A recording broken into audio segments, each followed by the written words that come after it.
Dalam video ini saya ingin menjelaskan bagaimana proses pembuatan gulit trapesium dan bahan apa saja yang digunakan dalam proses produksi kali ini. Untuk sebelumnya, mari kita simak dulu penjelasan dari Ko Andreas yang akan menjelaskan bahan-bahan apa aja sih yang dipakai oleh gulit trapesium ini. Silakan, Ko. Ya, terima kasih. Pada sore ini saya akan menjelaskan untuk proses produksi dari gulit trapesium yang berupa bahan PVC. Adapun bahan-bahan yang kita gunakan adalah PVC resin yang murni dengan campuran beberapa bahan-bahan yang akan kita jelaskan sekarang. Oke. Ya.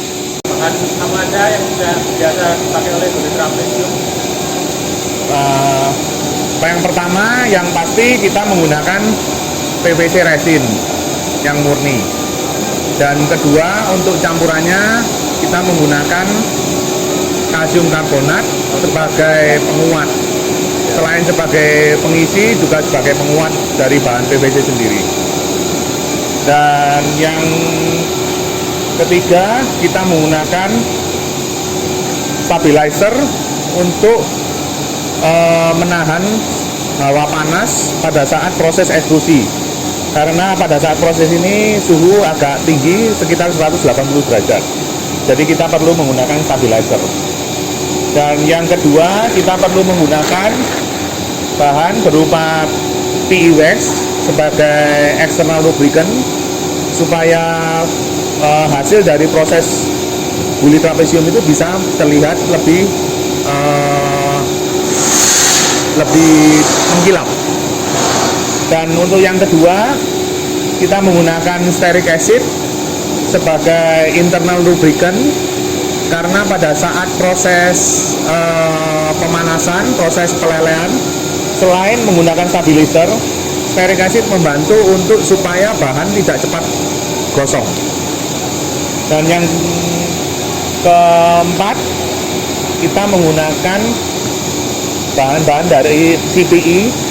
CPE adalah gunanya untuk menahan supaya barang dari gulit trapesium ini tidak mudah pecah. Jadi fungsinya adalah sebagai menahan barang produksi supaya dari benturan supaya tidak mudah pecah.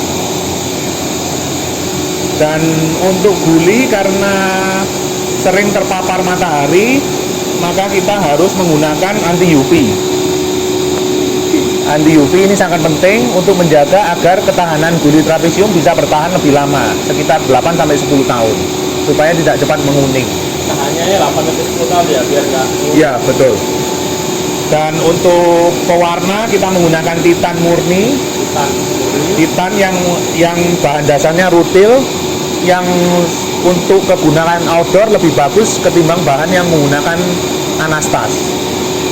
Dan kita juga menggunakan ultramarine blue supaya memberikan efek kebiruan pada barang gulit trapesium. Dan yang ini kita menggunakan optical brightener.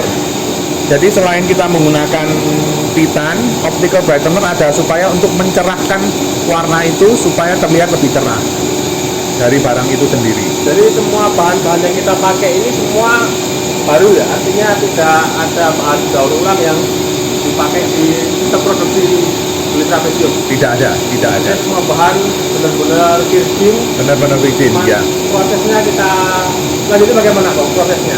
Selanjutnya, kalau saya boleh bilang, untuk yang stabilizer ini ada beberapa produsen yang masih menggunakan LED stabilizer yang dimana itu mengandung timbal dan itu sangat berbahaya bagi kesehatan. Sedangkan kita sudah menggunakan murni kalsium zinc dan itu tidak mengandung timbal sama sekali dan aman bagi penggunaannya. Oke. Proses selanjutnya bagaimana? Untuk proses produksi kita perlu memasukkan bahan di tabung silo ini. Semua bahan tadi itu kita timbang dengan proporsi yang sudah kita tentukan, formula yang sudah kita tentukan. Kita masukkan ke dalam silo ini. Setelah dari silo ini kita pompa untuk masuk ke mixer yang atas, itu berupa mixer untuk pemanasan pemanasan itu gunanya untuk menghilangkan tingkat kelembapan dari setiap bahan-bahan, terutama kalsium, karena kalsium itu adalah dari bahan dasar dari gunung yang dimana itu menyerap banyak air untuk kalsium. Kita panasi sampai proses suhu sekitar 85 derajat. Nah, setelah itu dari pemanasan kita turunkan ke proses pendinginan. Karena pada saat proses pemanasan terus kita pendinginan, itu uap air akan lebih cepat menghilang. Nah, setelah itu kita masukkan ke silo. Dari silo untuk penampungan sementara, dari silo penampungan sementara kita pompa masuk ke hopper extruder. Ya, ini mesin adalah mesin extruder. Jadi mesin extruder adalah untuk menghasilkan bahan yang sesuai dengan cetakan kita. Apapun yang itu cetakannya. Yang kita ini untuk cetakan guli trapesium.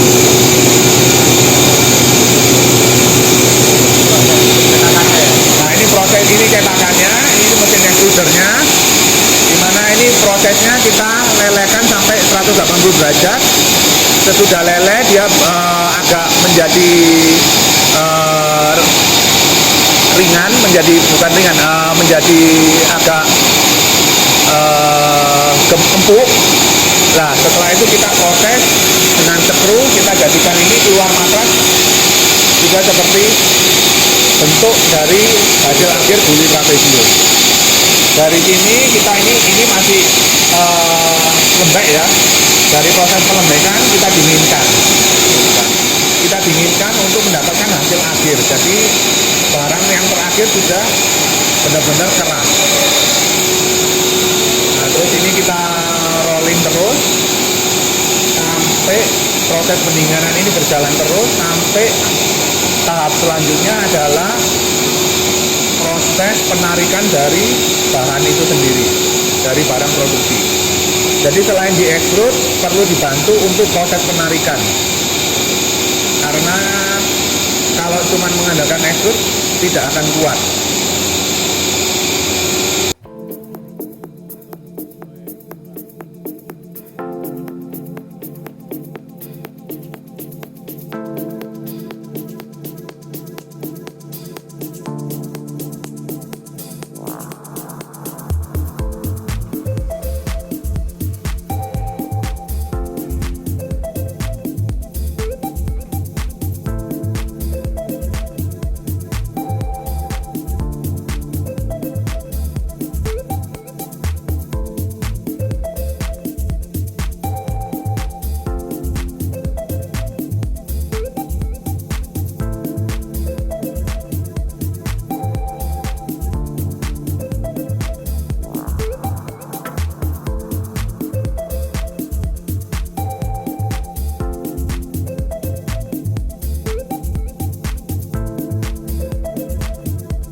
Demikianlah video mengenai bagaimana proses pembuatan guli trapesium menggunakan bahan apa aja sehingga guli ini bisa diproduksi di lokal.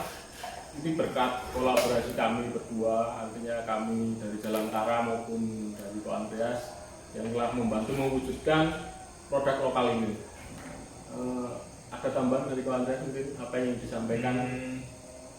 Ya, harapan kami dengan Anda memakai guli trapesium berarti Anda telah membantu produksi lokal demi kelangsungan Republik kita. Terima kasih dan semoga sukses buat kita semua, juga buat petani hidroponik di seluruh Indonesia.